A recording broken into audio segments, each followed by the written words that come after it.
Dreams. Humanity's dreams. The hope to live among the stars. From early times, we've gazed up to the heavens and wondered if one day we could travel there. Maybe even live there. The Brewer Corporation has made this dream a reality, constructing intricate cathedrals of metal, circling numerous planets across thousands of systems in our human bubble. Why stay rooted in a gravity well when you can be free in orbit, free to dream, free to live, and one day to become the commander and be free to blaze your own trail? Brewer Corporation, the first step into the unknown. Come join us. Be free. Hello and welcome to Lave Radio. Greetings and welcome to Lave Radio. Greetings, Commanders. Greetings, Commanders. The show that talks about the universe of Elite And the development of the computer game Elite 4, known as Elite Dangerous. and the fantastic community that surrounds it. Broadcast from an orange Sidewinder and hosted by a vending machine technician. A place of nonsense and innuendo for forum dads. A self-contained podcast 2 hours long. Transmitting to every corner of the galaxy. It's even louder than me. The hottest show this side of Dizzo. The name of the place, Lave Radio. Lave Radio. Lave Radio. Lave Radio. Lave Radio.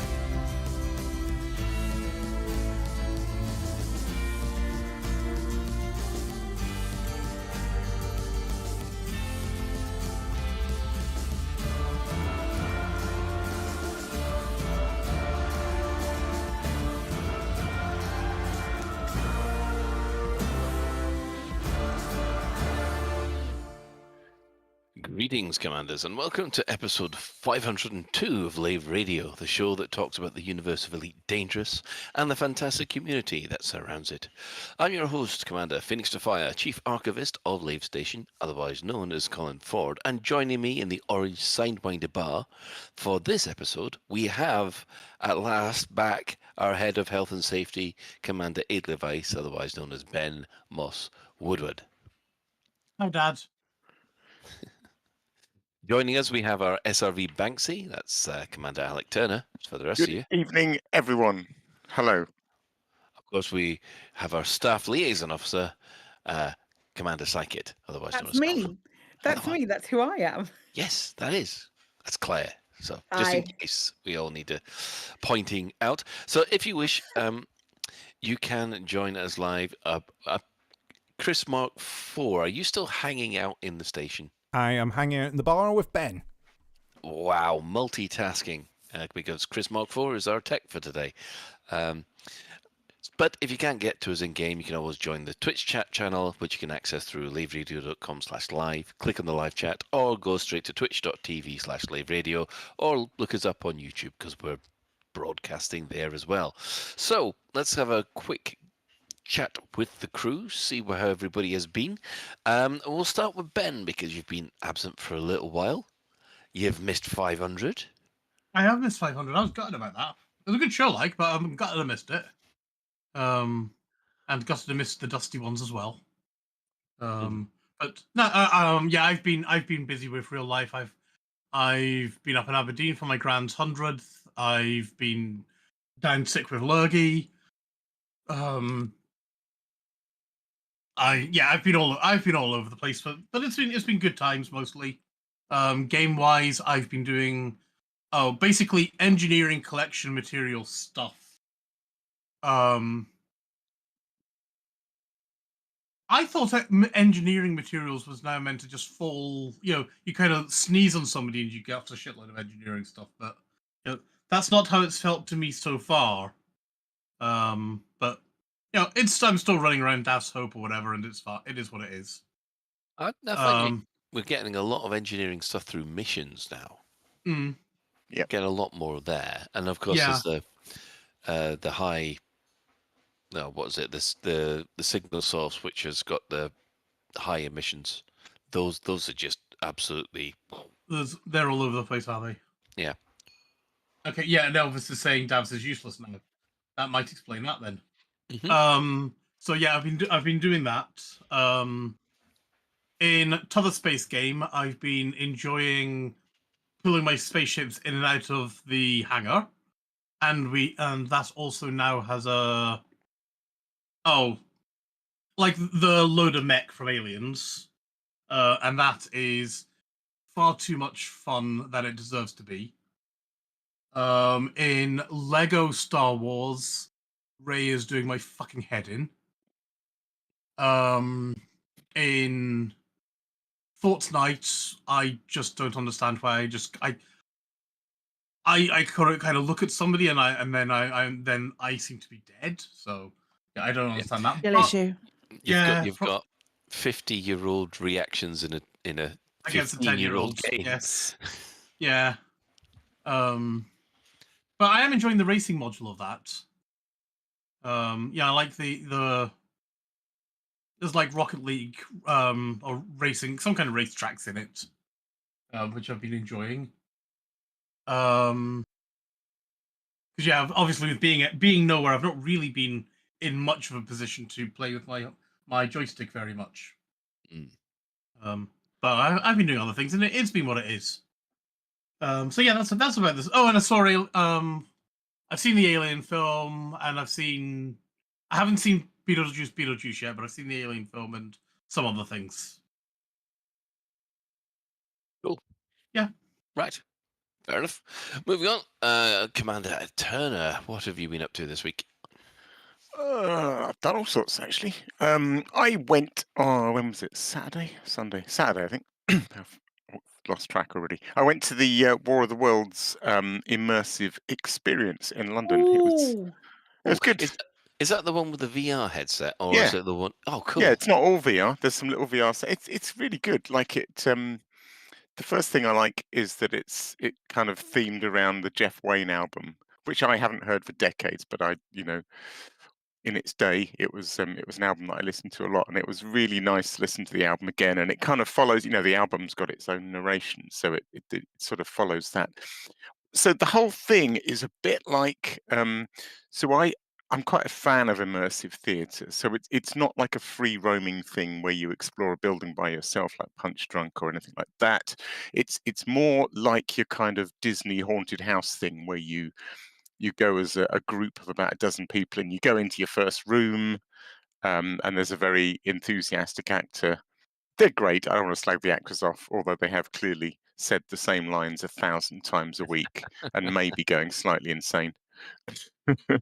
But they're fun. They're funny. They're great. Yeah. So an actor sort of sets the scene, and then you go to another room and you run through tunnels and things, and then occasionally you get to a more of a sort of set piece where you put on a VR headset. I don't know what they are actually. I think they might be Vives or something. What are the ones with the little dimples all over the front? Oh, they're definitely Vives. Yeah, okay. It's good. It's really nicely done. I don't want to give too many spoilers away. I think this is on the website, this picture, but there's a bit where you get in a boat, and then you put the VR on, and you get to see what's the battleship from the album? Can't remember. There's a whole song about it. Battleship that does Thunderchild. That's the one. Yeah, Thunderchild. So you get to see the Thunderchild. It's great. Yeah, I really enjoyed it actually. I had quite a few beers before, during, and after, so that might have helped with my enjoyment of it. I was quite pissed by the end of it, but it was really funny. But Just a couple of things I wanted to just say because a few people have asked and are, we're toying with going. There are some accessibility issues which aren't very clear on the website. I only looked retrospectively. We definitely had to go down a very steep spiral staircase, which isn't mentioned, and I didn't see an alternative route, but maybe there is. But if that's an issue, you might want to check. And there's also, no, actually, I won't say the next bit, but yeah, the spiral staircase is a thing. It's also quite scary in places. But we had a 10-year-old lad in our group of 10 or whatever, and he was he was fucking loving it. So I guess it wasn't too scary. But there were a couple of bits where I was like, wow, that's quite scary. But he loved it. So yeah, good fun. Outside of that, I've been sent to. I sort of signed up for this, but I haven't tried it yet. An invite to download and try Exo Rally Championship. I don't know if anyone's familiar with this, but the guy's been tweeting stuff occasionally. As far as I can make out, it looks like an entire AAA. Well, I don't know, AAA. That's probably going too far. Game based around SRV racing. I mean, it's very similar. I did have some, chat with the guy in messages, and he's never seen Elite, so he's unaware that he's redeveloped SRV racing. But yeah, it's a proper sort of planetary racing game with low gravity and boosters and race courses and stuff. So I need to give that a go because it looks really good. And then otherwise, in game, I have been back on my on foot engineering trail. So yeah, the materials. I mean, the whole thing of being able to go to mission boards and just find a mission that gives you the materials you need is working really quite well for me, actually. What I run into is the gameplay elements that I'm unfamiliar with, which drive me insane. So this week's learning experience was I needed smear campaign results to level up with one of the engineers. So I went looking for missions that would give smear campaign results as mission rewards, and I couldn't find any anywhere. And so I thought, okay, maybe you can't get all the things through mission rewards. I clearly need to get smear campaign results a different way. And I did some Googling, and the way seemed to be to go to an anarchy tourist settlement and massacre everyone, which seems a bit harsh, but there you go. And then raid their lockers. So bear in mind, I haven't done much of this. So what I'm about to say probably is going to sound idiotic, but I didn't know any better. So I used the galaxy map, and I found myself an anarchy system. And then I looked within the anarchy system at the points of interest and found myself a tourist settlement. And I went there and I massacred everyone. What I didn't realize is that just because it's an anarchy system doesn't mean it's an anarchy tourist settlement. So I massacred approximately 38 people and now have notoriety up the kazoo and bounties galore. And I still didn't get any smear campaign results from it. So I found the whole experience extremely annoying again. And then somebody in the Burpet pointed out, and this is something Elite does a lot, and you kind of facepalm slightly afterwards. I said, okay, so I learned the thing about anarchy, and that just because it's an anarchy system doesn't mean it's okay, whatever. But yeah, the other thing I learned is that the mission rewards. All right, no, phew. Am I right? Yeah. Yeah, you're all right.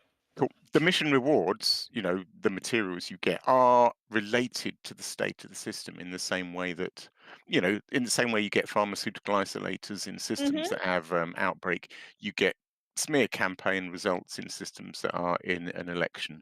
And it kind of seems obvious in retrospect, but it didn't in whatever the opposite of retrospect is. Hindsight? So there you go. Yeah, live and learn. Live and learn. It turns out in Elite Dangerous that the system state is actually a lot more important than I used to think. It determines quite a lot of what goes on. Every day's a school day. Yeah, that's me. I've been doing some racing. Cool. But that's another thing. What about you, Claire? Oh, what have I been up to? Loads of stuff, actually. I brace yourself. I've been out the house multiple times. I know, and not just for hospital appointments and things along those lines. Actual real life going out and doing things. We did go and see Beetlejuice. Oh dear. It's you know what? No. Like, I'm gonna be as nice as I possibly can be and say that they do really the actors do a really good job with the script that they are given. It's full of nostalgia. I love Michael Keaton to pieces. So yeah, it was fun. It was fun, but the people that we were seeing it with were like 10 minutes late, and I don't like being late for the cinema. Oh, I know, and I know there are trailers and stuff that played before, but the whole anxiety of like walking up and having to walk past people when there are other people there, it really got me, and I had a little bit of a moment. But yeah, the film existed, and I enjoyed it. I think I was supposed to enjoy it. I did enjoy it. I wouldn't necessarily. I wouldn't go back and watch it again. I've got a question about Beetlejuice, if that's okay. Yeah, go for it. One, I totally and utterly get where you're coming from about showing up early. I hate about showing up late. I hate it. I have to be like first in while the lights are still up and the trailers haven't even started. Otherwise, I'm getting panicky. So it's not just you. Okay. But the question I had to say is, how suitable would you say it is for a 7-year-old who loves General Ortega? Not absolutely not. Okay. Absolutely not. Don't watch it. Don't go and see it. It's I know it's a 12A. I know it's a 12A. There were children. They definitely should not have been a 12A. For any reason, it should not have been a 12A. So yeah, definitely heartily disagree with that. With that rating. Only like not for the swears or anything, because there were a couple of swears in there, and they have to beat the second fuck because there were two. You can only have one in a 12A. But it's kind of gross, and I can imagine children, small kids of a 7-year-old nature being having nightmares about certain things that happen in it. Yeah, it was all right. I enjoyed it, I think. And that's my daughter's not delicate. Review. Yeah, my daughter's sense of humor is. I would pick a different. I'm gonna go onto Daddy's pillow and just fart pick a different film.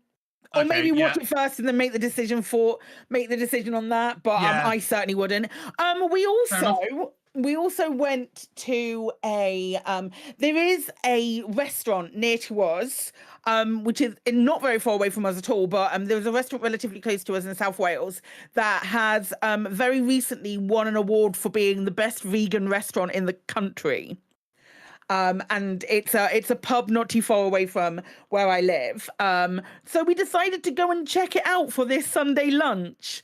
And it was delicious. It was really, really nice, really reasonable, and just a really beautiful place. The vibes were immaculate. There were people sat on the table next to us talking about D&D, and we were talking about D&D, and it was like a big nerdy place full of vegans and people enjoying vegetables. And yeah, the food was delicious. The main not so much, so we're going to go back for on a day when it's not a Sunday lunch and actually enjoy the rest of their menu and see what else they have to offer other than the Sunday lunch, because it had the feel of like, hey, we've mass cooked all of these vegetables and put them on a what do vegans have for Sunday lunch? Because they're not going to have like a chicken roast or anything. Fake chicken, and it was fake chicken. We had fake chicken or fakes. There was fake steak. There was a couple of other. There were 5 different options for the main, and Chris and I both had fake chicken, and the chicken was delicious. The fake chicken was absolutely delicious. It was I will send you a link to it later, Alec. It was really reasonable as well. Just a lovely place. And they have merch, and the merch is really dope as well. So we went there. In game. I have planned my buckyball race. Yes, it is planned. It is good. It is good to go. I need to put some details in. I'm really busy over the next couple of weeks, and I'm planning on starting it on the 20th because it references it is an homage to 40, so it makes sense to start it on the 20th. But I need to sort of like detail it out. There's a couple of bonuses in there. It's relatively straightforward. I'm really happy with it. It'll be about a half an hour race, and I'm a big fan, and it's very tongue in cheek and very fun, and it makes me giggle every time I run it. So there's that at least. So yeah, that's done. What other games have I been playing? I haven't checked out the new No Man's Sky Expedition as of yet. That's on my list of things to do. I've been playing so much Shapes 2 that I can't concentrate on anything else because those shapes have to be made, which is problematic. If you've never, it's like a factory, kind of like a factory idle game, but you're not idle with it. You have to like make different shapes to order, and you mix them all together, and there's loads of different machines that you use, kind of like Factorio, kind of like Satisfactory, everything along those lines, but there's no running around and no monsters or anything like that. And it's beautiful and wonderful. I love it so much. That's that's been about me. I can't think of anything else that I've done. So yay. But I did out. Excellent. Well, first off, before we'll carry on, I left a name off all the tributes on the 500, and that name was Lisa Vu, who was with us for about 4 episodes. She now, I think she still works for Nintendo at the moment, so she's over in the States having a grand old time. And the person that you guys forgot from the old crew was John Stabler. So yeah, because you're all. Did I genuinely not say John's name? No, you're. Oh my God. Because I went down the list in Discord and I must have just skipped him. I'm so sorry, John. I think John's not on our Discord anymore. I think I'm looking at his name. Oh, okay, he is. Then. Somebody, I know. It was Alan who had to leave. Yeah. Well, Alan's been too busy writing to be involved with the script. So yeah, for my last couple of weeks have been pretty rotten, to be honest, because I came down with COVID again. Yay! And yeah, just a word of warning to all those of an older disposition out there. This one's actually quite nasty. So just be prepared, get your vaccines in, and but once I'm back up on my feet, I went and did something I normally don't do. And that is I pre-ordered Final Fantasy 16 with all the DLC. Yeah, because they announced that at the Game Awards, and I thought, oh, I'm having that. And then I had a buyer's regret, then played the demo and had no buyer's regret anymore. So I've been playing some Final Fantasy 15 to say goodbye to the last lot before I start with the new lot, who's called Clive. The hero's called Clive. Work out that what you will. Yeah, it's Ben Starr. It's Ben Starr does the voice acting. He was nominated for best like performance in all the same stuff that mostly Neil Newborn, and then the guy who played what's his name? The other Miles Morales, the guy who played Miles Morales, also won like won in his stead. He got pipped by Neil and Miles for most, and the guy who played Miles, whose name I don't know. Yeah, it's very cool though. Yes, and it seems like a really good character too. Really interesting. Yeah, from what I've seen so far, yes, I'm going to be looking forward to this. In Elite Dangerous world, I have been running around in my shiny chromed Cobra because I forgot I had the chrome skin, which is this wonderful reflective version of the Chrome one, which you can fly around, and if you go in the camera, you can see all the lights from the station reflecting off your hull and all that kind of stuff, which is really nice. And of course, because I'm flying around in a Cobra, I'm doing a lot of on-foot missions and getting lots of materials. So yeah, that's effectively me. To be honest, although I did have a fantastic day today because I managed to smash a bug which has been holding up my own personal game for the last 3 weeks, and I found out what that was and fixed it, which is fantastic because when you're involved in programming, you are basically your own victim, murderer, and detective. So that's yeah. Fun. And then I plugged my I was doing some work on the VR headset and then accidentally pressed run on my development environment, and the game actually ran in the VR headset without me even wanting it to.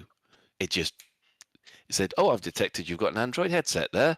I'm going to run this in your headset." So I looked over to the left and there was my game right there in the virtual environment. I just went, "Oh, that's a bit cool." So yes, so I'm on a bit of a development high at the moment, which is a bit weird.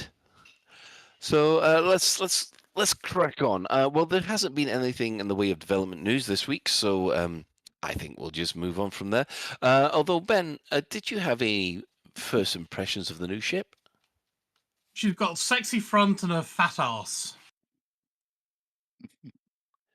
Okay, there we go, and there's the Yeah. in-depth analysis, all summed up in one sentence. Do we know anything else apart from she looks nice but has a fat ass? She's got a massive jump range. Yeah. And apparently she's meant to handle well in atmospheres, which is interesting. Yes. Yes. Yeah, why would you need to handle better interesting. in that?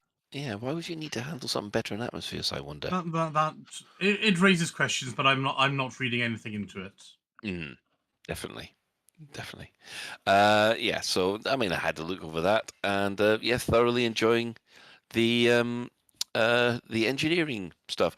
Ironically, I had a look at Steam charts, and ever since the engineering changes went in, the number of players in Steam charts has shot up. So the Type 8 and the engineering thing came in, the numbers have almost gone up by 20%, which is, we're almost back to about 2 years ago now. So go figure. Don't want big Thargoids, they just want engineering fixes. I think like I've been saying the last few weeks, like with the on-foot stuff, it's just made that difference between it not being worth even bothering with, and suddenly I find myself with an awful lot to do in Elite, which is fabulous. Honestly, I'm sort of swamped with things to do. There's stuff in Community Corner that we'll come on to that I want to do, and I've got the on-foot engineering and racing stuff, and suddenly it's like there's too much to do. It's great, having a really good time in Elite at the moment. Yeah. Right, I'm going to hand over to yourself, Alec, because it's community time. And now, to the Community Coroner.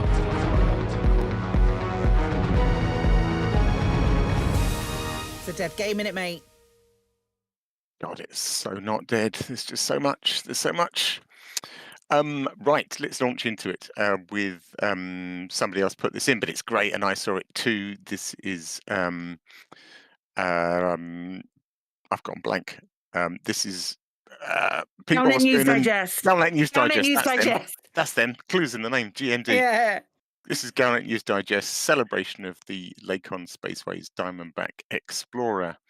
It's a really nice little video. It's actually written and performed by Tony from over on Guard Frequency, but it's really fun and it's got some lovely visuals as well. Yeah, good little video. And the Highwake's back with a fantastic little cartoon about eagle pilots, which is the usual little gem, the little insight on what Elite Dangerous players are like and different types of Elite Dangerous player. The eagle pilot really makes me laugh a lot. And there's a couple of nice little Easter eggs in it, actually, if you can spot them. Yeah. one about us and one about the Burr Pit, and they're both really cute. I love it. I love that you can sort of watch these cartoons a couple of times and pay close attention, and there's there's all these fun little in jokes and details in them. They're so good.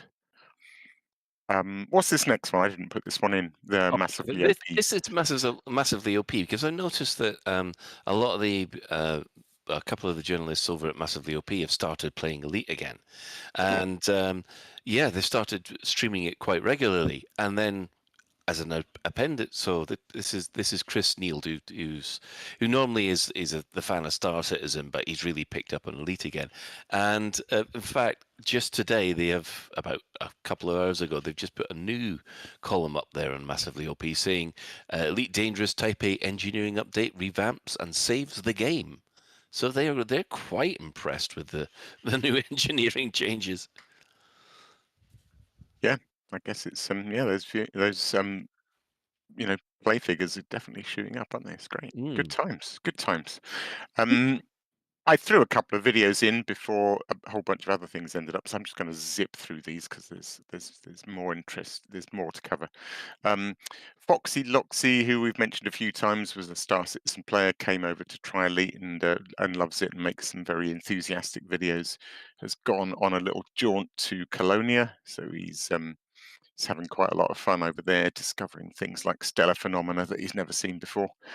And it's a nice place, Colonia. Anyway, when you if you haven't been before and you suddenly see the sky so full of stars, it's quite a thing to behold. So he's having a lot of fun. A guy I mentioned, I think a couple of weeks ago, Sonic Embassy Random Access, bit of a mouthful for a YouTube channel, but he's covering some of the chat aspects of ED Copilot. Absolutely loves them. I think he's an audio engineer by profession, so he's really into what ED Copilot does with Space Chatter, where just as you're flying around the space station and NPCs on your ship and things have conversations between themselves and they're linked to what's happening in game, and it's clever stuff. I also just wanted to very quickly shout out, there's a video series that I have been loving. I finally caught up with it. It's another one of these kind of Isinona style video series called Maverick Zero. Episode 9 just came out actually, but episode 8 in particularly since I've been running around on foot, I did just want to say that if anyone wants to watch someone who really knows what they're doing with on-foot combat, at least to my untrained eye, then go and watch Maverick Zero episode 8, because in the second part of that video there is some really slick on-foot combat. It's so entertaining to watch somebody really good doing it with the storyline, and for a sort of role play reason. It's fantastic. Last video I wanted to shout out was a thing called The Origin of the Thargoids documentary by Elite Perigosa. It's quite a new video and a YouTuber with not that many hits or subscribers yet, but it's a really good video. It's about 10-15 minutes long, maybe, kind of documentary all about the Thargoids, so about the history and about the in-game stuff of how they appeared and goes into combat. But it's nice. It's done in like a kind of almost like a TV documentary style, I suppose. Really well produced. Next thing I'm going to shout out, I don't know if this is going to be controversial or not, but I am going to shout out simply because it touches on something I mentioned last week, one of Just About's kind of published pieces, if you like. So, Just About gathers all this sort of crowdsourced content. So people were encouraged, as one of Just About's bounties, to write in with elite dangerous facts that players might not know. And then what Just About have done, and I think they've done it really nicely, is assembled all that into an article that you can go and read, where they reference all these facts that players have sent to them. I think they've done a nice job of it. It's the first sort of thing I've seen on Just About where I thought, yeah, no, this is for the audience. This is the end goal of what they're doing. They source all this content and then they assemble it into an article, and the article itself is actually a really good read. Right, next, I have to mention this. This is probably my favourite thing of the week. So Commander Homburger, who does a blog, he writes about all sorts of things, in particular buckyball races. So Homburger took my race, which was mostly a race about jumping up and down onto the surface of a planet. But I also threw in this slightly ludicrous story about Commander Burr being a zombie, basically because it amused me to do that. And I crowbarred it in because the name of the planet was Zomba. So Yeah. Homburger has taken that nonsense and turned it into a genuinely disturbing and brilliantly written Lovecraft-style horror story. It's fantastic.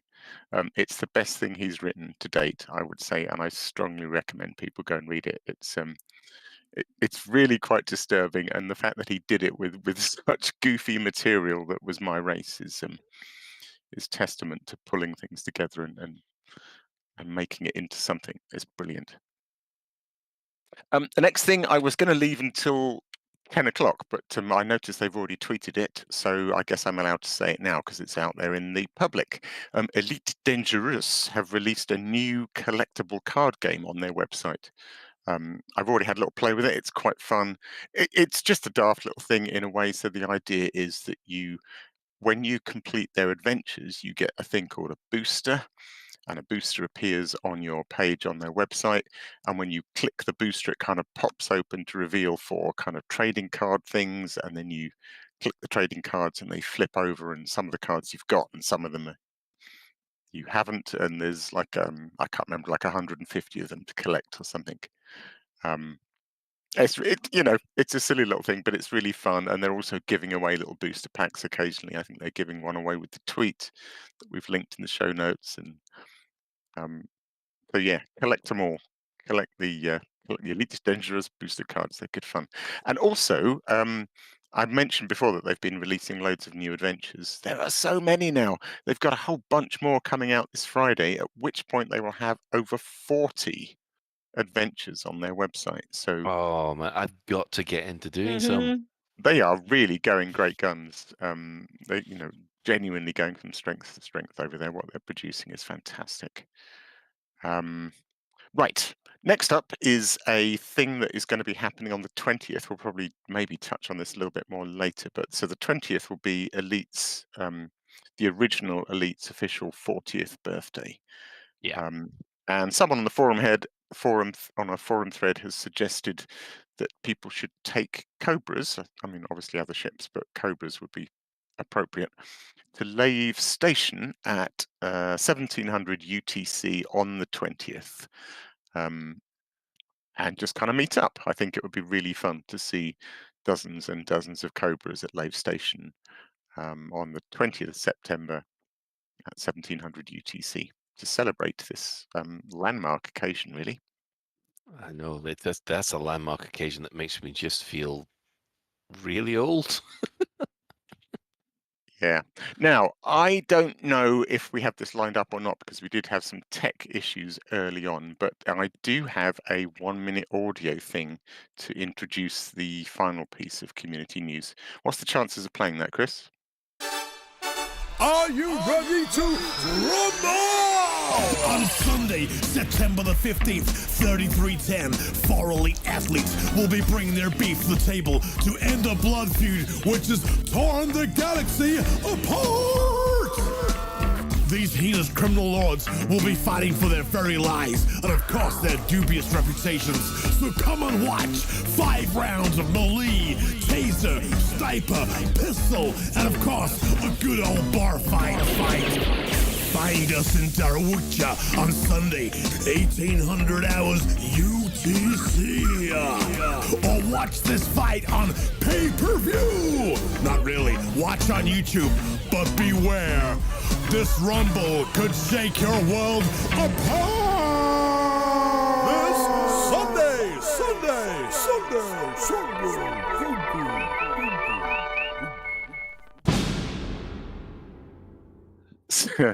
So that's fantastic.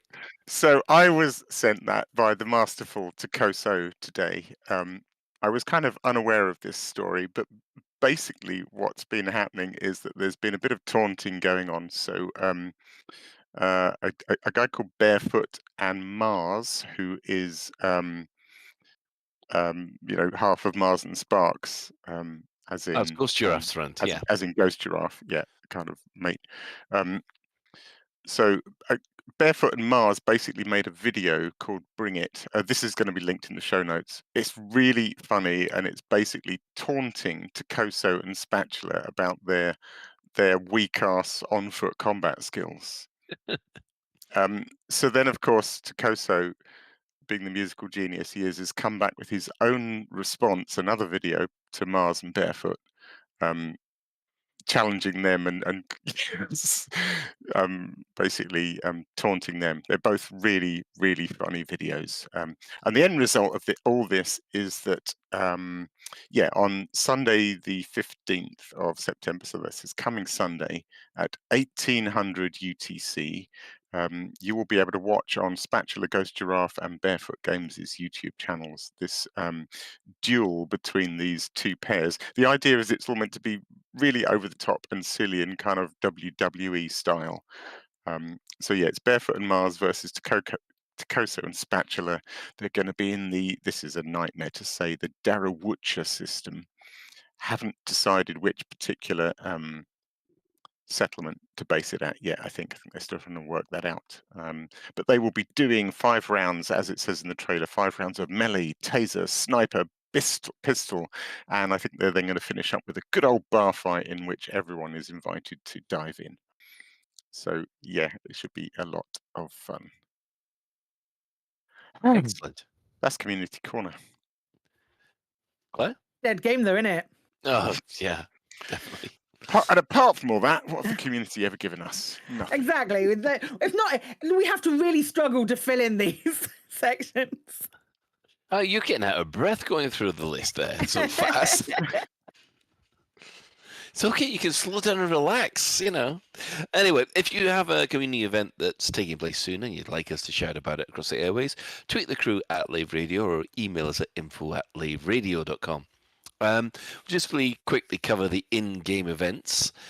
We've had one Galnet news article this week, which came out today, which was Aegis. Be alert for Thargoid counterattacks. Okay, that's handy, because Admiral Ada Tanner, Special Military Advisor, has warned of the potential of targeted Thargoid assaults on key military locations. The whole upshot is that, yes, we should not be, we should be proud of our achievements at getting rid of 6 out of the 8 Titans. However, you got to remember their backs are up against the wall, and these aliens have portal technology, so they can just jump in anywhere they want. So be alert. It's also a PFED alert as well, which normally means that there's hey, this is more than just a story beat kind of thing. Yes. So could it be we might get a Thargoid attack on Earth? No, because they need a permit.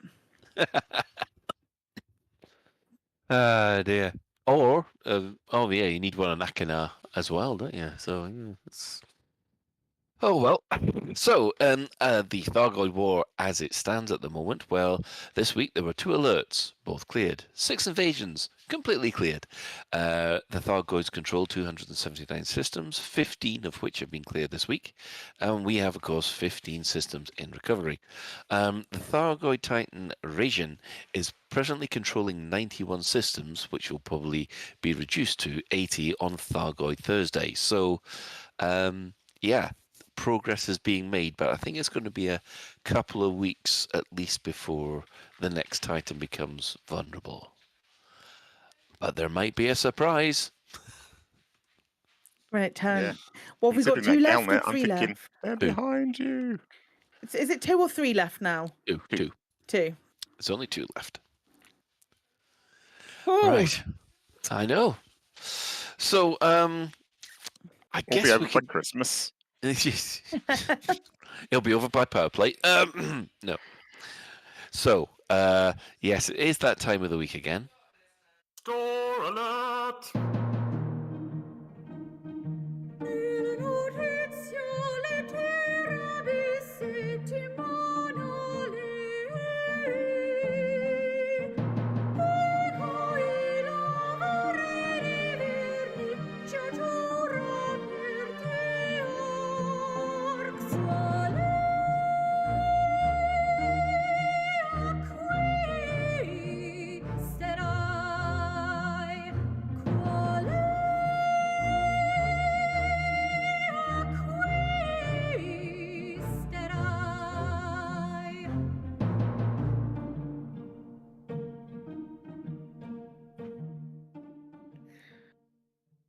And welcome back. Right, okay, although there are not any new ship skins, there is a sale ongoing in the store at the moment. Certain skins have up to 30% off their current price.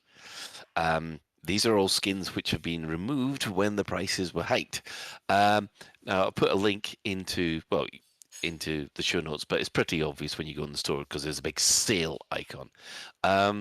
Yes, Psychit, would you like Hi. to discuss? No, okay, right, okay. I'm not gonna like. We're not gonna sit on a soapbox about this. They're like, I haven't had it running. It's fine. It's still in storage. But I just wondered what people's take was about this. I get it. A lot of these skins are real ugly. It's like if you really want a Diamondback Explorer in green and another green, you can now get it for the low price of more than it was before the prices went up. But you won't be able to get it any other time. Oh. All right, so these are exclusive just to the sale. So yeah, this is what I'm guessing. I don't think they're going to bring them back out at a higher price. I don't know necessarily that they'll bring them. We don't know for certain yet because this is their first time they've launched it. Frontier have launched this new. It's like a flash sale of certain items, but all of them aren't.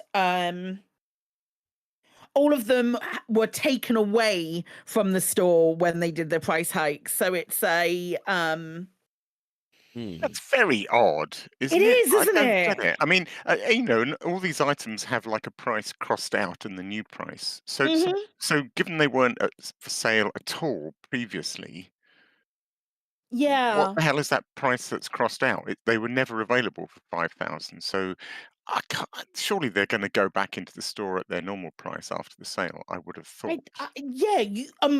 Your bet would be, oh yeah, maybe this is definitely the case. We were talking about it in my Discord when it dropped. It was what was it, yesterday or the day before, something along those lines. A couple of days ago. And Katie said something. She said, I actually don't understand this at all. It feels like it's a stock clearance sale, but it makes no sense because it's a digital item. Yeah. We've run out of bits. We've run out of this particular thing, and we want to like give it you at a discount price. I find it incredibly fascinating for the reason for the reason that they've had it. So I don't know. It's weird. It's also weird, which other people have mentioned and indeed made videos about that. Everything tripled in price. So 30% off means these are only twice as much as they used to be a few months ago. Hooray! I thought it only doubled in price. Flag. Sorry, I was under the impression it only doubled. Some of the them cheapest skins tripled, but your average skin that you'd probably be interested in has doubled. Yeah, right. Yeah, but would you be interested in any of these skins? Looking through the ones on the sale, maybe the Anaconda Sheer Liner 2 at a push, but everything else, no. It does smack of a bargain bin, doesn't it? It's like all the rubbish that you find in the. Yeah, and if you want the Anaconda Vibrant Green, then my God, you must need some color. We don't king shame Colin. I don't know. That just looks like Mountain Dew vomit. I'm kind of half expecting on the week of the next week, let's say, to see all of the Cobra skins with the flags. Are they not in at the moment? No, they went when the price hiked. Oh, because I know that the chromed and the golds ones have all disappeared. Yeah, but they've always been time limited, though, weren't they? They didn't say they were going to be. They were supposed to be in the store, I think. I'm pretty sure. Oh, it's black, not there all the time now. Black I thought was only there for Black Friday, but maybe not. No, that was when they upped the prices. They said they were bringing them all in. I'll find the thing about it. Yeah, the Cobra Midnight Black's still there. Yeah. But yeah, all the flags have gone. Oh wow! Flags went when they upped the prices. We had there were like 3 people who have master lists that I know who have master lists of like all of the original old prices that are as such all of the original ships because we're nerds. Hi. Yeah. We do that kind of thing. Oh, this is delightful. I'm just looking through the other ones. One of my favorites, my favorite skin types is only available in the Cobra Mark IV, and that's the chromed and the golden. Oh no, that is just it's evil.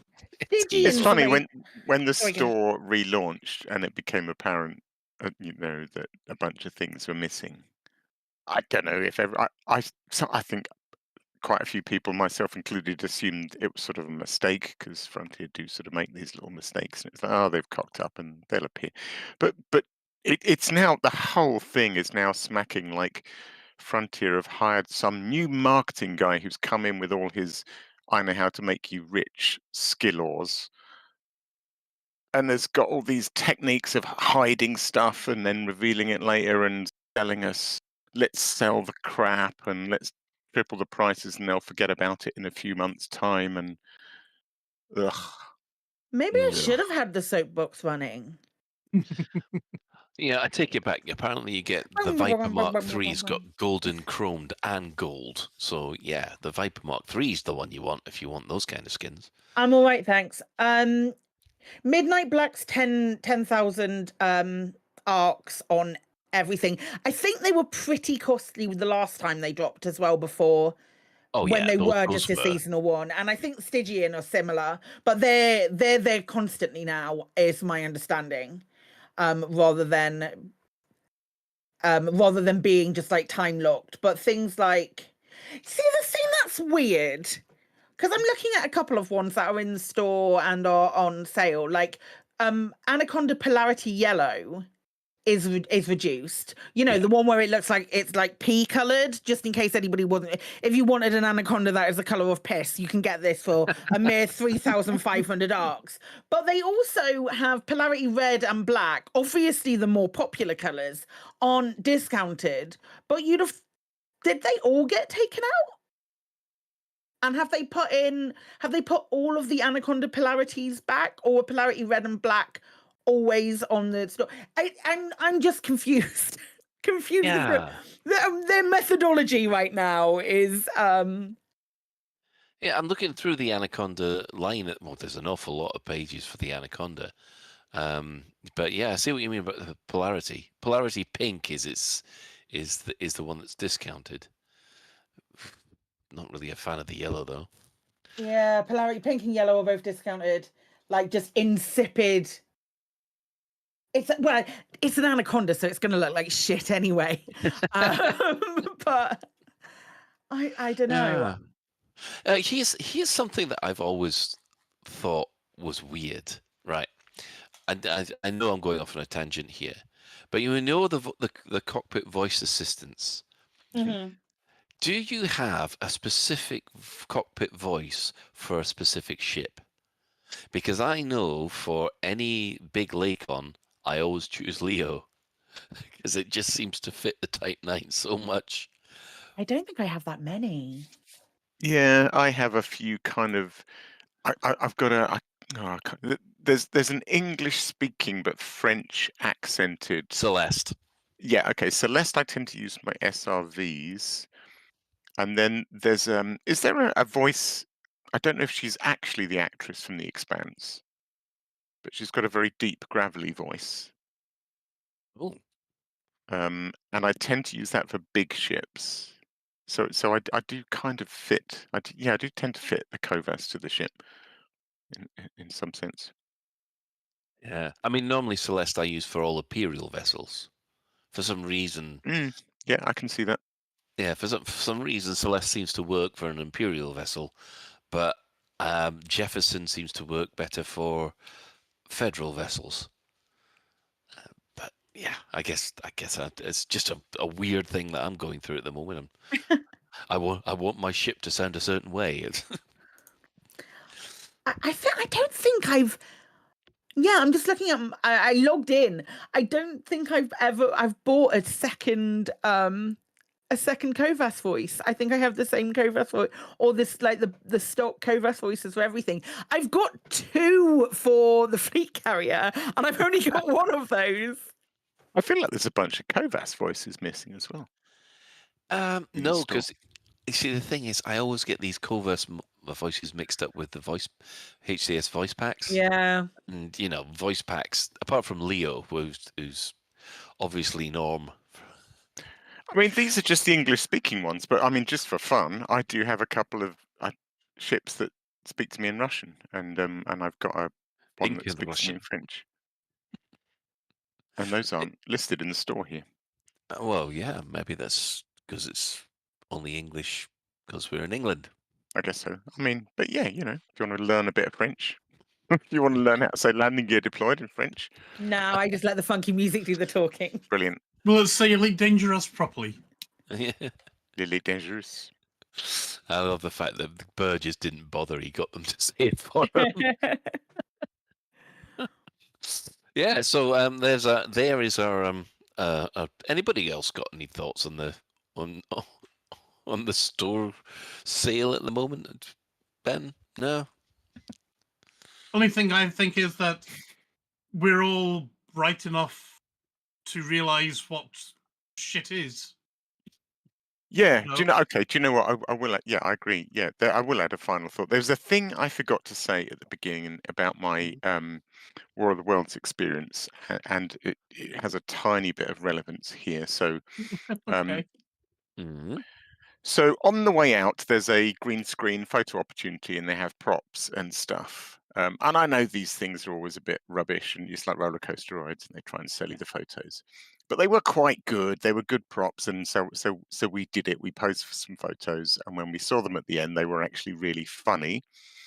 And I was told to my face by the woman selling it that 10 quid would get me access to all of my of all the digital photos, because they put a whole bunch of different backgrounds on. And I thought, you know what? Fuck it. Have 10 quid. That'll be a good laugh. When I get home, it turns out 10 quid gets me access to the preview website where I can look at them online as small thumbnails and pay another 10 quid if I actually want to download a photo. Right. 10 quid per photo. Yeah.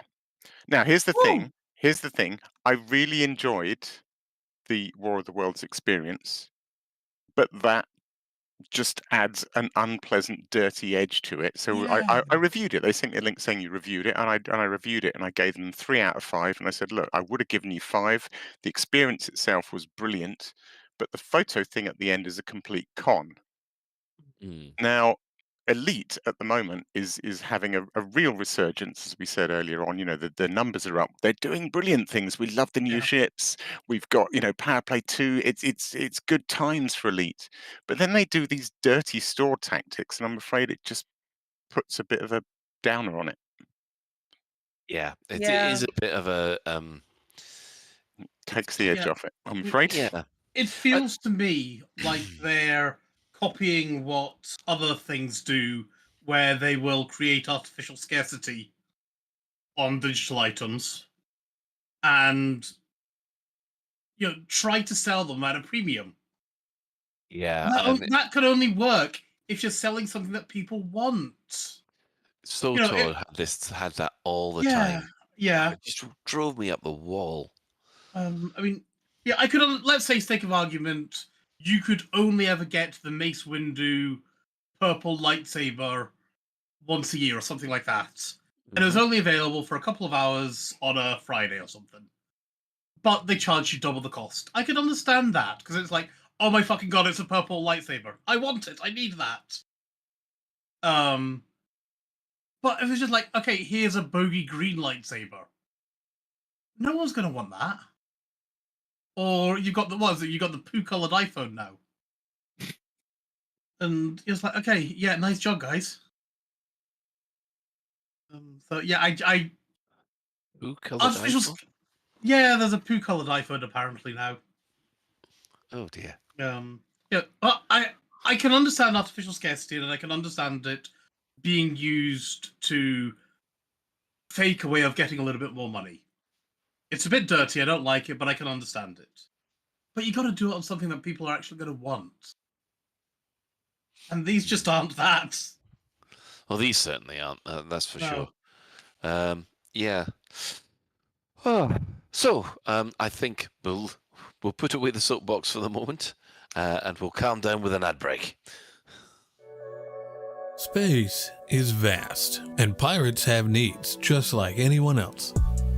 Introducing the Lonely Pirate Handbook, the ultimate resource for lonely pirates. Our guide covers the hot spots and not spots of interstellar space, from smugglers' dens to space station taverns, with helpful chapters such as how to be presentable in polite society, how to get rid of that nefarious rank, and my favorite, occasionally shower. Are your early advances often mistaken for attempts to rob or plunder? Oh, I've come a long way for what's in your hold. Prepare to be boarded. Frameshift charge detected. Oh. Buy today and receive the Lonely Pirates Chat-Up Guide for free. I've got a very large hard point. Would you like to see my very large hard point? You're so hot. You're making my temperature critical. Lower your shields. I want to inspect the goods. Come back to my place. I might let you touch my A-rated anaconda. Are you smuggling illegal goods? Because you've got fine written all over you. The Lonely Pirates Handbook. Now available in all Anarchy bookstores. We'll teach you to loot anyone's heart. Are you thinking of suing over missold Python protection insurance? Had an accident in an airlock or slipped in a space station cargo bay and thinking of suing for compensation? Well, don't. I tried to take my ship commander to court for making fertiliser out of my crewmates. Legal fees have left me with nothing, and now I'm hungry. All the time. At Watt & Brittany, we take small print very seriously. We have a massive team of lawyers just waiting to block your case and ramp up your legal costs. I wanted a simple, no-win, no-fee arrangement. My case got blown out of the water by Watt & Brittany, and now I have to rent out my arse for hydrogen fuel. At Watt & Brittany, we have a saying, if you don't want a beating, stay out of our court. I was savaged by a wild creature whilst fixing a vending machine. Can't I claim compensation? No, you can't, because we have a massive team of lawyers and you're just someone who works for a living. Watt & Brittany. Don't even think about it.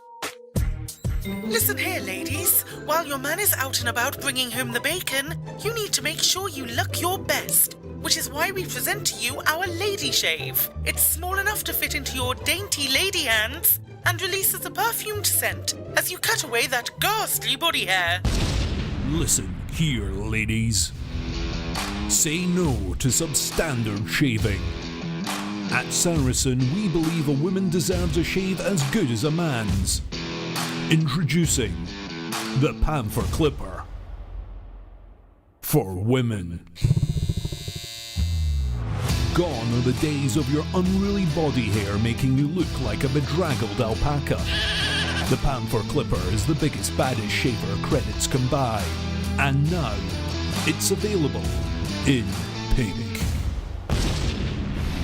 A shave so smooth you'll need a tighter Dominator suit. The new Panther Clipper Lady Shave from Saracen. It's exactly what you've been asking for. In pink.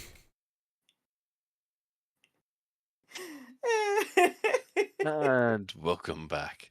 it's all a pink Panther Clipper, yes. It's for girls. It's for girls, and that's why, because it's in pink. You see? Oh, You see, we know our marketing. Now for only 3,500 arcs. So something that's pink, fits in the palm of your hand and vibrates like hell. Okay. I mean, you said it, not me, but you're right. Yeah, well, one thing that we should point out is that not this Friday, but the Friday afterwards, on the 20th, is Elite Dangerous's 40th anniversary. And yes, people will be tripping over there to Lave Station in their Cobras. Oh, well, what we in Lave Radio are wanting to do is we're going to do a kind of mini show, a little stream event. I know that I'm going to try and make it. Expect it to be almost as good. Almost as good, because I know we're never ever going to be able to top this, but I expect it to be almost as good as that time when one of the Titans exploded just after our show, and we were lucky enough to be in an asteroid belt fucking miles away. Steady. I'm not sure we can live up to that claim. Like those lofty heights. Honestly, when I saw that, it was like we're far in the distance, and then all you hear is. We peaked. It was for science. It was such a shame that we peaked before episode 500, but we did peak before episode 500. You have got some good news in that you're not going to have me because I'm going to be playing at Daddy Ben. Well, thank fuck for that. Exactly. It's probably going to be me, Psychic, and the Chris, and one of the Chris Collective, because I don't know, some people are going to be watching a film from 40 years ago with the full orchestra. Rude is what it is. I'm not happy about it. But we're just jealous. I mean, we've got to celebrate the 40th anniversary. I mean, this game has been ever since 13 years old. This game's dominated my life in one way or another. So it's just I don't know. Yeah, maybe so we'll be hanging out and trying to organize some instancing and all of that good stuff, kind of like what we did on the 500th, but even more loosey goosey than even that, possibly. Well, see how many people we can get into Lave Station. Fill the mail slot with Cobras. Holy shit! Yeah, I'm game with Cobras. Yes, we're going to blockade the port, which is by. See if we can do Cobra Tetris. So if we all get about 5 in a row, then we've all got to disappear. So, do a Cobra. Cobra Conga. Yeah, Conga. That's it. Thank you. A Cobra Conga. Cobra Conga. Although, if someone does turn up in a Cobra Mark IV, I think we're allowed to shoot them. Let's not encourage violence. Right. Well, this week, Claire put out the question. I was late. I'm really sorry. I had a really nice lunch and then I went for a nap. My bad. I think you are allowed to have a Sunday snooze. It's fine. There wasn't any Grand Prix on, so yeah, that's true. Yeah. Yeah, there's news. Adrian knew he's gone over to. Hey man, that's a whole nother conversation that we could have had. Yeah, and of course the bad news, of course, is if you're a sci-fi nerd, you cannot help but feel a little bit sad that James Earl Jones has passed away. So yeah, I think the last thing he was working on was actually doing voice work for a Darth Vader AI that they will be able to use in the future. Mm-hmm. So yeah, although he may be gone, but his voice won't be, which is I don't know. It's weird when it comes to AI recreating people after they've gone. It's yeah, I don't know how to feel about that. It's not a thing. Given it's well documented how I feel about AI. You guys all know how I feel about AI, but this is something that he signed off on as well. Yeah. So you kind of have to respect it a little bit. Despite feeling a little, I feel a little bit weird about it anyway. And he's brilliant, so it's not going to be like. Yeah.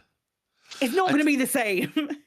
Well, the one thing I would say about this is because he's done the voice for Darth Vader. He's not done it for himself, so he's not. It's not like the Beatles where they're bringing, or ABBA, where they're creating an AI version of a hologram of them that will appear and play out. Isn't ABBA doing a hologram Wembley show or something daft like that? It's not like that. They're creating an AI Darth Vader. Because I know one of the things when I'm playing Jedi Survivor or something like that, and that character turns up, and it's not James Earl Jones, and you can tell. You're just kind of there going, it's just not right. Anyway, sorry, Yeah. I've gone and derailed us. We're tangenting hard today, and it's fine. Yes. So back to the question of the week. Claire, do you want to take the question? Hey, yeah. So I think we did talk about it last week. We touched on it, and I went, "Hey, we could use that for a question," and then I forgot. But the question of the week was, what do you think the next ship will be? Because we're supposed to be having a fourth ship for this year. Whether it's actually comes out by the end of the year, we'll be on Frontier. But what do you think the next ship will be, and what role will it fill? Well, okay. How about you start? I will go because it says my name next to Commander Evo Flash. No, I want everybody else's opinion first. All right. Oh God! Oh, you didn't even. Have I gone and thrown you? Right, I'll start. I'll go. I've got a couple. Go for it. Go for it, Alec. I've got silly ones, but I'm going to say them anyway. Okay. So one is, we'll probably come on to this in the questions, but there's a certain buzz around the idea that it's probably going to, going to be a tourism ship, a passenger ship of some sort, because we've had the others. And I find that quite boring. I know Chris Mark V would he's got to come after you. Come up to me at that point, but that doesn't seem very exciting to me. But then I had a really silly idea, which is what do passengers travel on? They travel on trains. Give us a space train. I would love that. That'd be amazing. A space train? A space train. So 2 belugas or 3 belugas all So linked like up together. literally like an old-fashioned steam train with linked carriages, and when it turns a corner, they all kind of, trail along behind it. It would look amazing. Like the flying train from Back to the Future. Yes. I've been playing a lot of Space Trucker, which I didn't mention earlier, which is an absolutely phenomenal game and excellent. But all of they look like that. They look like space trains. It's Brilliant. great. I would like that a lot. And my other silly suggestion is, given they're cutting it a bit fine to get 4 ships in this year, how about Santa's sleigh? That'd be a good one. Mind you, they did say in the next year when all this stuff was happening, so they've got some wiggle room to about February. Okay. Because that's when they made all those announcements that this is what's coming this year, and they did sort of okay. Oh, I see. You're saying in the next 365 days from when we are speaking. Or it could be financial year. Financial year, yeah, of course. I would argue that this year probably means this current year. Yeah, okay then, Claire. Oh, okay. I've got a couple of things. I made myself laugh with all of these. I'm so sorry. I want an actual truck. You want a space truck? An actual truck. Why the fuck not? I want Thunderbird 4. Which also implies Waterworld. I want Thunderbird 4. And, obviously, I want the motherfucking Normandy. Yeah, not a big ask. If you wouldn't mind just partnering with all of those other companies, Frontier, that'd be great. Thank you. Oh, I know it's hard to say this, and I know I'd love it, but it does mean talking to EA. Oh, I mean, I'd talk to EA if they wanted. Dear. If they needed me to talk to EA, I could talk to EA. Yeah, as long as EA replies in the words of Gareth, you'll be fine. No, it's fine. Ben. You know what I'd love? I would really actually like a ship launch fighter. A new ship. We've only got a couple of them. They can be used in so many ships. And they're lovely little things to fly. Oh, they are. Yeah. I would love a ship launch fighter. Or, of course, a space bike. I'm never going to say no to a space bike. Yeah, that's the hill you're going to die on, isn't it? We Oh, want, God, we yeah. want that speeder. We Oh, want that that's speeder. empty a bike. nice little graveyard. Launch space bike. Yeah, I want a space bike, or yeah, but I love the idea of a ship launch fighter. Yeah, I think we need it. We need more of these things. Yeah. I'm sorry, I'm being sensible. It's my bad. Failing that, I agree. How about we all have a black cab, and then you can pay and then you can pay 5,000 arcs to have a yellow and black cab if you want. Oh no. 6,000. Come on, Ben. Sorry, 6,000. or the New York taxi from The Fifth Element. Yeah, that'll do. Yeah. Yeah. It'd be better than an Adam Mark II, that's for sure. Oh God. Well, yeah. First of all, I think they're going to troll me, and I think it will be the Adam Mark II. Just because I just got a horrible feeling that it's going to be something awful, and it will be the Adam Mark II. But on a more serious note, because it's the 10th anniversary of Elite, and Elite Dangerous, and the 40th anniversary of Elite itself, I have a little sneaking feeling that they might actually give us Jameson's Cobra. Oh, do you think so? Yeah, can you imagine Oh my God. a version of that? Because that was the original Elite ship, which was basically the same as the Cobra Mark III, slightly less maneuverable, but with one big sod-off gun at the front. And yeah, I mean, I completely agree. Everybody has said we've got everything else, so we need a passenger ship. Yeah, next. But I got a horror.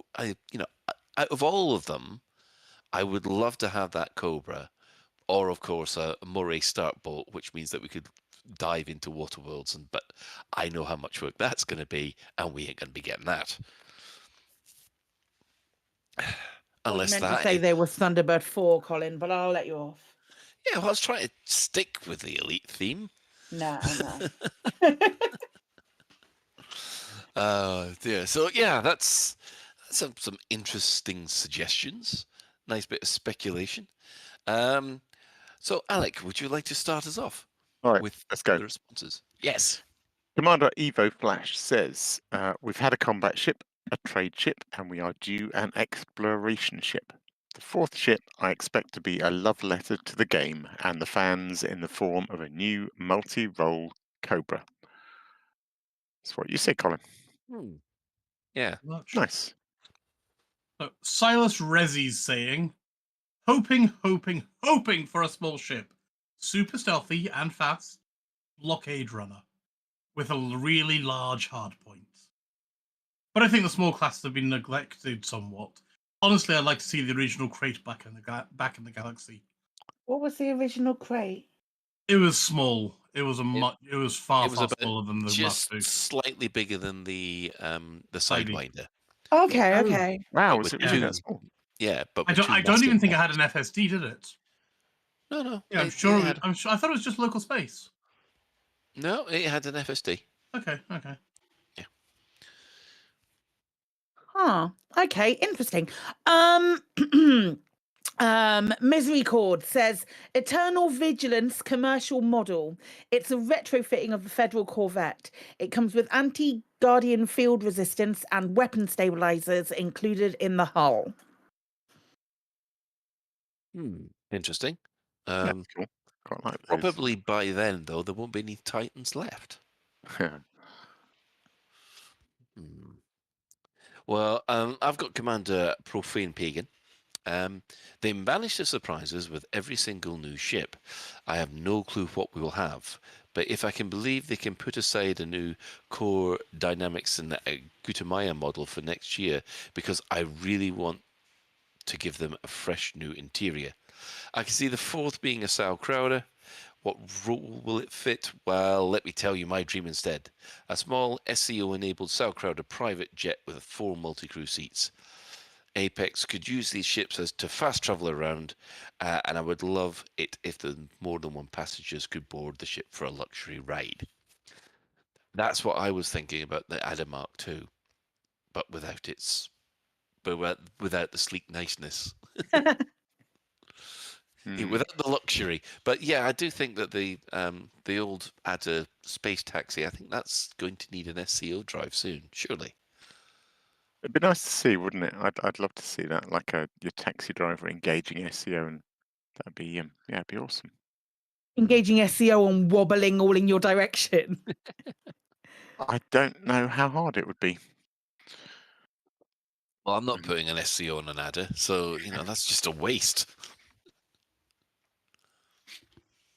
Right. A cynic says it will probably be a new medium passenger ship, but I'd like a ground support ship, something like a Vulture with multiple SRV bays and, of course, the SCO.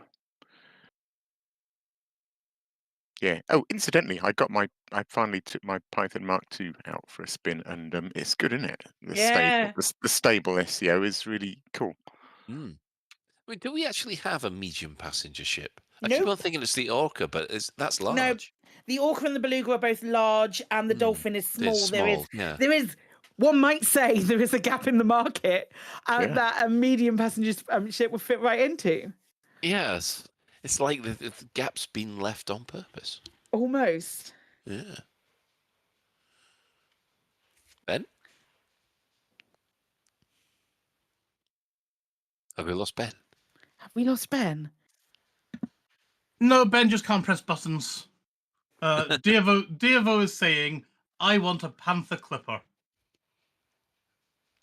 Everybody drink. Yep, hang on.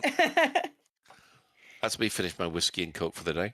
Excellent. Well, pour yourself another one, because Stosh Perry says Panther Clipper might fill a role similar to the cancelled fleet carrier support ships, probably transferring fuel in the long run. Something pretty to hang out next to your fleet carrier and sponge up arcs.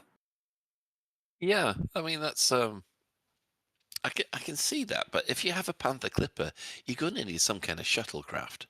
Because the Panther Clipper's too big to dock. Is it significantly too big to dock? Well, I suppose what I'm asking is, could Frontier take slight liberties with the Panther Clipper and make it dockable in a Coriolis?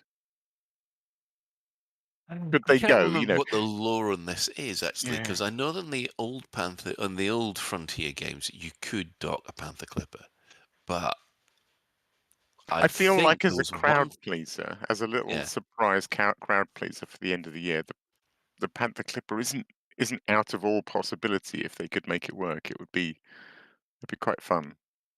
If they actually went, do you know what? I can just see Arthur's face. We've got the new ship to reveal. He'd be so happy if The it was the Panther shit-eating Clipper. grin. Holy God. Yeah. Yeah, We know you've wanted it. It's been a long time, but it's the Panther Clipper. The crowd would go wild. Yeah, and then he'll turn around and say, only a joke, and it's the Adder Mark II. Oh, dear. I have Finn McRaven. Might this be the surprise and link to the thing that's not revealed? Maybe a completely new role to learn and fulfill, like a scavenger, so you dock with new derelict ships dotted around that you can explore for a new type of treasure to steal. But they're all filled with hostiles. Some kind of like landing craft there. Interesting. Yeah, a scavenger. Interesting. Epsilon Orbital says, I'm hedging my bets on it being a passenger transport. As boring as that #FightMe, it's sort of the only standout role that ship can perform that thus far hasn't been covered by one of the new vessels. We also don't yet have a medium passenger transport, so that could be neat. It's the obvious choice. Yeah, that's the only thing left that the Python could do at the moment. The Python Mark 1 could do that it hasn't been replaced by these new ships. Commander Schnails is saying, gotta be honest, I have absolutely no idea what it might be. But I'm mentioning no names here that might have already suggested this. I love passenger missions, and I love side crew ships. The Dolphin is my ship of preference for the Ramtar Guardian quest. If I could have anything, it would be a medium pad standard Kruger ship that I might use for passenger stuff, or that I might use for something completely different, just because. Yeah. Passenger, something that fits the passenger role does seem to be popular, doesn't it? It makes sense, though, doesn't it? What's the deal with the optional internals on passenger ships? They're not. You can put anything in them, can't you? But do they do something special if you fit cabins in them? Can they only take luxury cabins or something? They used to just take luxury cabins. That was the only way you could get luxury cabins, and the big, obviously the passengers that would pay the most are the ones that live in the luxury cabins. So they're the only ones that would take it. But I don't know whether or not they've changed that at some point. Could you put other things in those internals, though, if you wanted to? Or were they like military slots? I think they were like military slots. They were like military, yeah. Okay. Yeah. So, but then again, I'm not a fan of. That's the one thing out of this game that I haven't tried is passenger missions. I've done everything else, including power play, and I haven't done passenger missions. I love passenger missions. That's so much fun. They're good. It's quite chill. I mean, it's just traveling with a reason to go out there. But yeah, they're all right. Somebody on the forum, sorry, No, go for it. topic change for a second, but somebody on the forum was calling once again for escort missions. I seem to remember that Colin has negative thoughts about escort missions, but I would love to see that. Escort missions, yeah, I can. It's just that the one problem that I always had with escort missions is those were the ones that I always used to fail in Wing Commander and X-Wing. They were the most difficult ones to do. Yeah. Yeah, but the one thing that I really wanted was, you've more incentive for people in smaller fighters, players in smaller fighters to escort big cargo big cargo vessels. But that never really came to pass, I'm afraid to say. Happy Moon Monkey says it's going to be a massive space truck. I like your thinking, Happy Moon Monkey. Rhymes with pants or knicker. I wonder what that could possibly be. This massive truck is going to let us truck harder than ever before. We'll all be trucking more. Everyone will be trucking in a massive space truck fest. I don't know why, but I see someone in a red hat saying that. Things along those lines, playing an accordion with his hands. I just think you need to truck harder. And then he'll sell his It's truck going to to be a take part in massive space truck. We only have the best trucks. And then he'll sell his truck to take part in some kind of arm wrestling competition. And yes, right. I've got Nicey.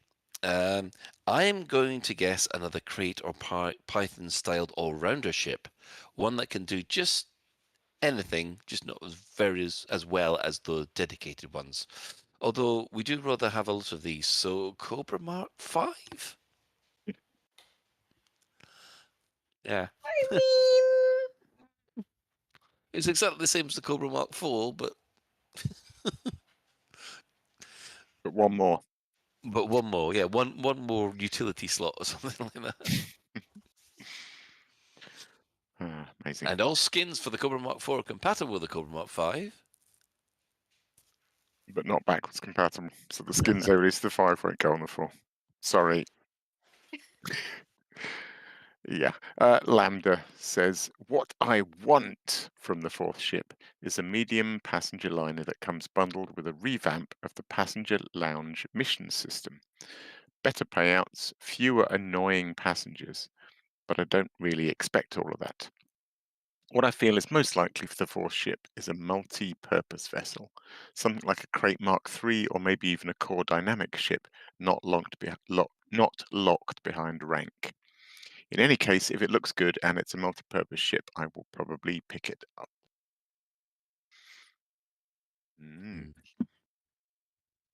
And finally, we've got Osiliran.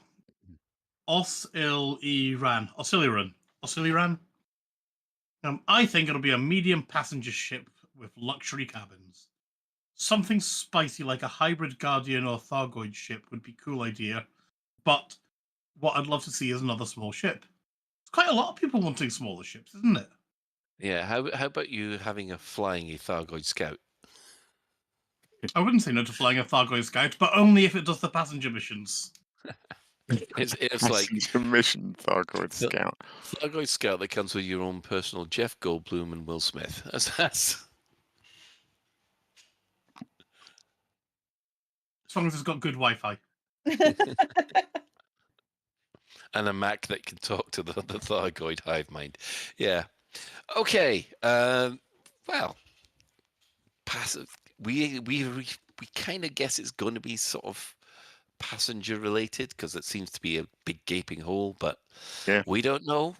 I do. We'll have to wait There and is see. the interesting possibility that it's a ship that fits with the unannounced feature, but I don't know what that means. Timing would be right. Anyway, we have a mostly clueless, which I have to thank Happy Moon Monkey for, because I didn't realize this. And Alec, after you hear this, you'll be kicking yourself. Okay, go. Right. So, are you having trouble finding a settlement for a particular faction? Sick of scrolling through the point of interest menu to find a settlement with the right faction for your itchy trigger finger? Yes. Well, there's another way to list all the stations for a faction in a system without having to look it up in an hour. In the system map, you go to the factions menu and you'll be presented with the factions' various states, i.e. war and election and happiness. Then you scroll down and you scroll down, and then it will list every single point of interest that faction owns within the system. And then it's highlightable as well. So you can then select everything you need for your murderous tendencies. So please remember to call Harry once you've finished. Gosh. So does that mean I don't think I've ever even looked at the factions menu? I assume this is one of the icons on either the left or the right of the. Yes, it's on the left. You click on that. And you click, and it'll tell you, it'll list all the factions which are present within the system. You select the faction that you're interested in, and then you scroll down because the window it kind of lists all the important stuff that you see on the right hand side of the panel. Yeah. Okay. When you're flying, but when you scroll down, it will then list every single bit of real estate they own within that system. Does that mean in a system I can find myself an anarchy faction and then see which settlements? Exactly. Wow, awesome. So there you are, a genuine, mostly clueless that I didn't have an idea about until Happy Moon Monday told me about it on Sunday during my stream. Let me guess, both Claire and Ben already know that one. I would still use an aura if that helps. I think I've seen it, and it looks very pretty. I don't think I've ever actually used it, but I'm looking at it just now to show to the stream, and it's very pretty. Oh, wow. It is. It's really very pretty, actually. God, I literally never looked at this. That's yeah. interesting. So yeah, and I can It's see, amazing for example, how much information that you can find in game nowadays, but we're so used to just going somewhere else. We are. It's so bad. But yeah, there we have it. I don't understand this, Colin. Maybe you do. I know this is a minor tangent. Why does the Defense Party of Lave, who have nothing and are on all of like 6% influence, how are they in famine? They're not. Well, who are they feeding? Nothing. Yeah, but they're not feeding anybody. No, they're not feeding. They're starving. They're in famine. They want to have food. How do you give them food then? Well, that's the problem because you have to run missions for them. Yeah. So this wouldn't have any. This wouldn't be contributing to Lave not having any food to sell. No. Okay. No. This is this particular Defense Party of Lave. Put their hands up and said, "By the way, we need food. We need food. So if you go to the mission board, you might find a mission and give them food. Yeah, there'll be a lot of them saying, "Yeah, can we have some food? We need some." Hey, sir, can I have some more? Yeah. Oh, right. So, any other business? I think we can always say you can catch the Chris Mark IV on blackdiamondfm.com every Sunday from 12 till 2, although it should be till 3. And Gordon will have a problem with the Sunday supplement if you do that, because it will run into Gordon's show and we can't be having that anymore. Yes. Oh, Alan Stroud has just published Vigilance, which is the third book in his Fractal series. So we'll put a link in for that. I actually really like these Fractal books that Alan's done. So yeah, thoroughly recommended, especially if you like Lave Revolution. We've got the one-day special. One special day sale goes on Steam live next week from Monday at 6 p.m. BST. If you purchase any game, you will be able to see it. It's a curated list. You'll be able to see it on Steam. It's one special day. It's for special effect. So the games that are on that list haven't been announced yet because they normally save them until that day. But there are some really cool games on the list that are going to be there. So if you've got games that you're playing and you're thinking, hey, I might want a game, hold off until Monday, because there is a possibility that it might be on the list of cool games. And if you buy it, you will be helping physically disabled gamers from being able to play their video games again. Hey, you guys know what special effect is. You know how much we love special effects. Special effect, yes. We love special effect. I'm really excited because I'm going to be doing special effect reached out and asked me if I wouldn't mind showcasing some of the games that, well, one of the game that is on the sale as part of the one special day stuff, and it's really cool and I'm really excited about it. There will be, I will have links in chat to the list as well. So come and say hi, and we'll get some money to charity and buy video games. Hey, video games are cool. Sounds excellent. Now, what's this final thing about that Baldur's Gate 3 game that you keep on playing, apart from the fact that patch 7 Ben came added out? this. Oh, Ben added this. Yeah, you blaming me for this. Yeah, Yes. Baldur's Gate. You added it. I did, yeah. I added it because I had a feeling you'd be interested in it. But yeah, Baldur's Gate 3 have done a massive update, and they're basically allowing people to GM their own games inside of Baldur's Gate. Some of it is thanks to mods where people have gone off and said, hey, that stuff's all locked and hidden away, but if I tweak this little thing here, we have access to all that. So, that then the suspicions that's probably to protect Larian from IP infringement and things like that. I think you might have just read a headline of that article and not read the full article that's linked, because the article doesn't say that. You can't create your own campaigns. Yeah, I mean, the mod that's been added for it, you can. You need to go into Nexus mod for it, but yeah. Yeah. I don't know necessarily that. They had something like it in Divinity. You could make 4 campaigns of their own using the full asset library. I don't know whether that will be something that would be supported by Larian as part of their update. I don't think it's supported by Larian. That's why this is hidden behind a mod. Well, put it this way: it's not going to be Neverwinter's Nights 2, where you've got dedicated GM mode, which still, in my opinion, hasn't has got to be beaten. Although, yeah, I did see what they were up to on the 50th anniversary, and I thought, oh, that does look quite nice, but you can just see the way it's going to get abused. So, yeah. Anyway, let's move on to our shout-outs. Our sister station, Hutton Orbital Radio, it broadcasts on a Thursday from 8:30. You can tune in at twitch.tv, Hutton Orbital Truckers, or if you just want the audio, go to radio.forthemug.com. For the discerning commander that likes a bit of CQC action, check out the CQC Discord at discord.me/Elite Dangerous CQC. There are still people there, and there's still people having games, so it's not a dead Discord. So I'd still recommend it if you want to try CQC. We're giving a shout outs to the following Elite Dangerous podcasts. We have the Guard Frequency, who do other space games as well. They're almost at 500. And then we have the Loose Screws, who actually hit 250 last week. Hooray! Yay! Well done, Loose Screws. So they're half our age. Young whippersnappers. And of course, if you speak French, do I really have to finish this?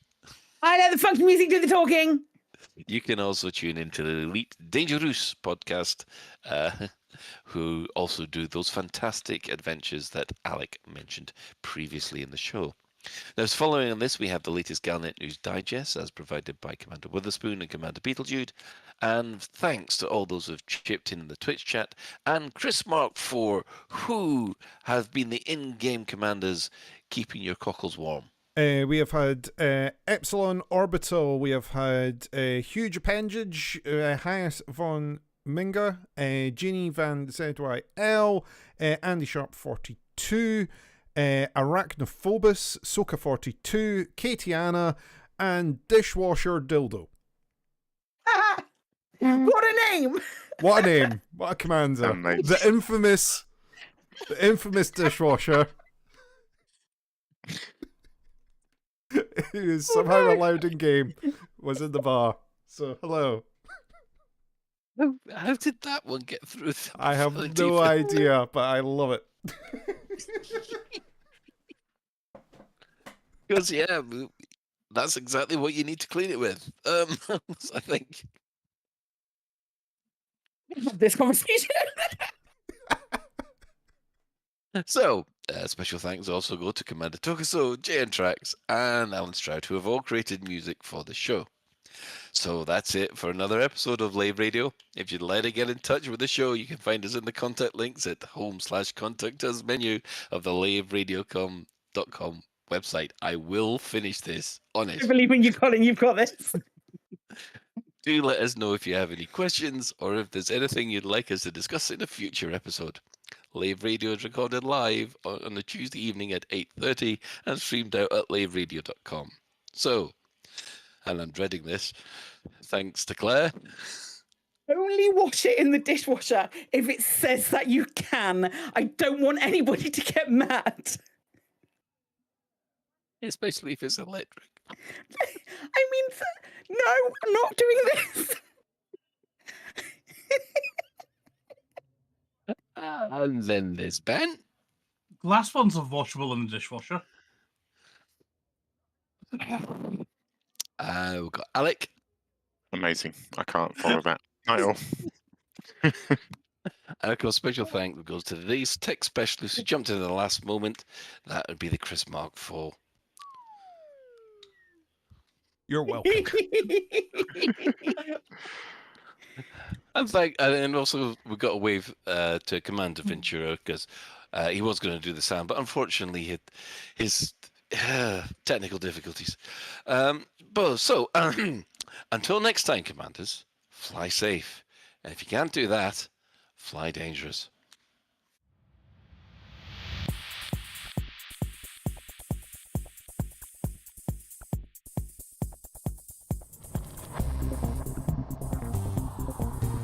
Is your life like this?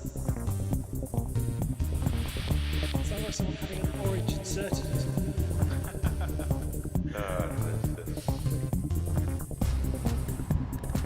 You need a safe word. Space can be done.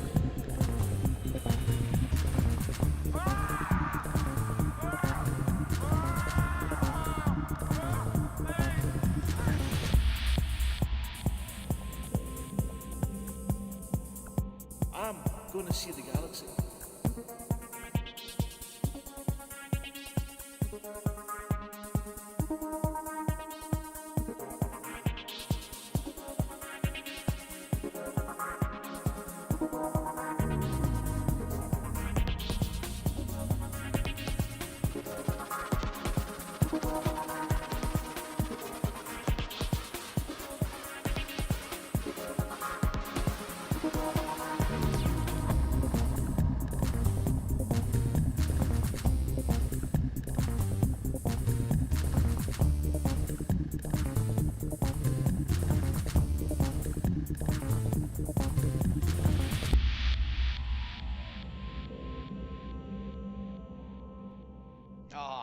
Nice.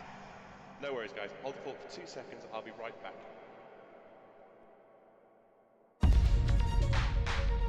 Galnet News Update, 10th of September 3310.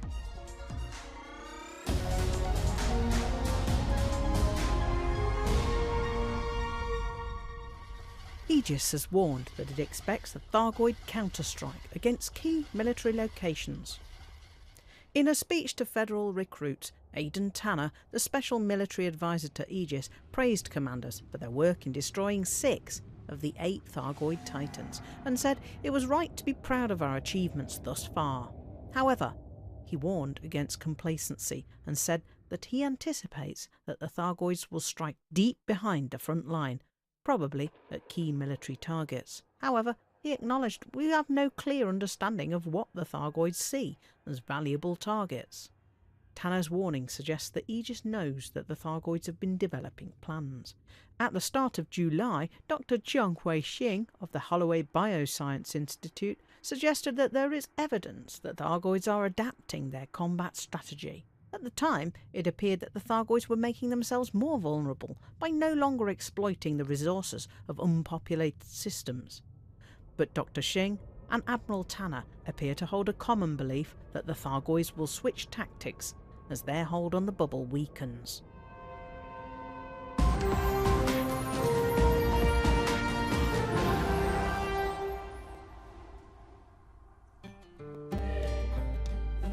The Commander's Guide to the Galaxy.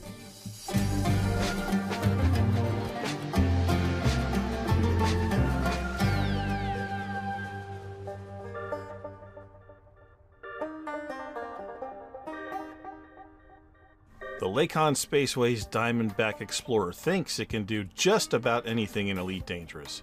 It thinks it can explore deep space and planet surfaces. It thinks it can sneak around undetected. It thinks it can be an attack helicopter. It thinks it can be your long-range taxi. It's the little spaceship that could.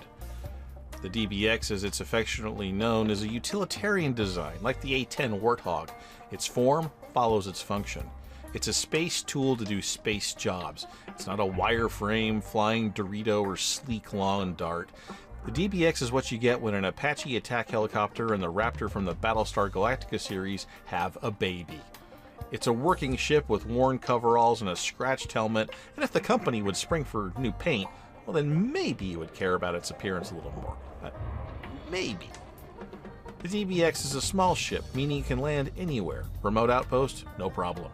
Guardian relic site? It's practically a specialty. Weird lava plane? Hey, there's a blue dot on your landing radar coming right up. It will set down places that a crate or a python just won't go, let alone an anaconda. Of all the small ships, only the Dolphin and the Vulture have more module slots than the DBX. It's got room for SRVs. It can fit sensors and flight assists, plus a jump range extender, a module repair unit, and a multi-limpet controller. With 2 module slots of each size, 1 through 4, it can be made into almost any type of ship you want, from smuggling to exploration to light combat. Combat, I hear you ask? Why, yes, I reply. The DBX is reasonably quick and maneuverable, but it has the best hardpoint layout of any small ship, with 2 mediums and 1 large. This gives you the maximum flexibility in choice of weapons. And the hardpoint locations are perfect, with your heavy gun placed right on the center line and the 2 medium weapons just to the left and right of the cockpit. DBX pilots have heard of convergence problems, but it's not something they worry about. Let me tell you, there's no better Odyssey experience than stuffing a pair of dumbfire missiles on those cheek hardpoints and taking out pirates running out of abandoned bases. Bounty collected. Bounty collected. And you can do it all on the sly, too. With the right engineering, the DBX is one of the coldest and fastest ships in the game. Sure, you can get some ships colder, but this ship can get in, do its job, and get out again without anyone the wiser. While stealth is generally underrated and unused outside of Thargoid combat, it just feels right to go cold and sneak into that covert ground operation under the radar. Let's talk exploration for a minute. The DBX has legs.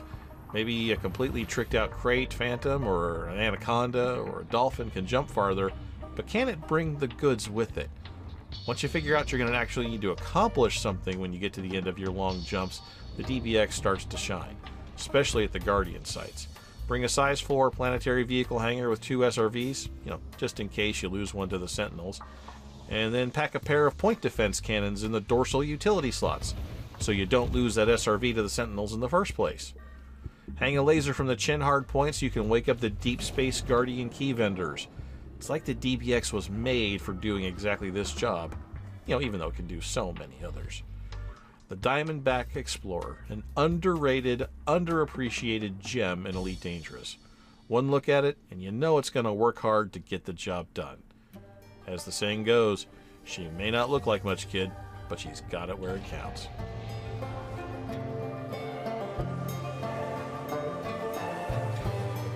The Commander's Guide to the Galaxy is an occasional series of informational videos from the people who bring you Galnet News Digest. This episode was written and read by Commander Kinetic Impulsor of the Guard Frequency Response. Find more of his work over at guardfrequency.com.